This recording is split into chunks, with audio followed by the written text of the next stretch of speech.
আপনাকে অনেক অনেক ধন্যবাদ। আজকে আপনার জন্য আমি পেট ভরে খেতে পারলাম, আর আমার 10টা টাকাও বেঁচে গেল। আপনি খুব ভালো থাকবেন। আর ম্যাডাম, আপনাকে শুভ জন্মদিন। ভগবান আপনাকে সব খুশি দিক। আমি আসছি, হ্যাঁ।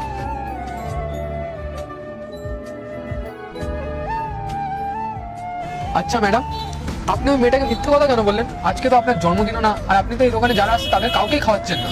আসলে দাদা, মেয়েটি যখন দোকানে এসেছিল ওকে দেখেই আমি বুঝতে পেরেছিলাম ও ভীষণ ক্ষুধার্ত ছিল।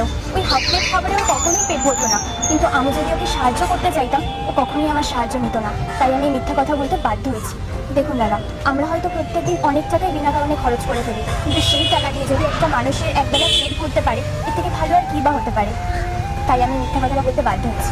আচ্ছা ম্যাডাম, বুঝতে পারলাম। আল্লাহর নামটি দেখে যে এড়িয়ে যাবে তার মনের ইচ্ছা কখনোই পূরণ হবে না। তাই আল্লাহর এই নামটির জন্য একটি লাইক এবং সাবস্ক্রাইব করে যাও। আচ্ছা দাদা, আপনার কথা হচ্ছে না না ম্যাডাম, আপনার কোনো টাকা দিতে হবে না। কেন? আপনি টাকা কেন নিতে চাইছেন না? আসলে কি বলুন তো ম্যাডাম, আপনি এত সুন্দর একটা ভালো কাজ করলেন, ওই ক্ষুধার্ত মেয়েটাকে আপনি আপনার নিজের টাকায় খাওয়ালেন, এর থেকে তো ভালো কিছু হতে পারে না, তাই না? তাই আপনার এই ভালো কাজটাই আমি না একটু আপনার সাহায্য করলাম, এতে আমার এমন কিছু লস হবে না। কিন্তু দাদা, আপনি যদি টাকাটা না নেন তাহলে তো আপনার লস হয়ে যাবে। না না দিদি ভাই, ওটা নিয়ে আপনার একদম চিন্তা করতে হবে না। আপনি এত সুন্দর একটা ভালো কাজ করলেন, আপনার সাথে সাথে না আমি একটু এই ভালো কাজে হাত দিলাম, তাতে আমার এমন কিছু লস হবে না।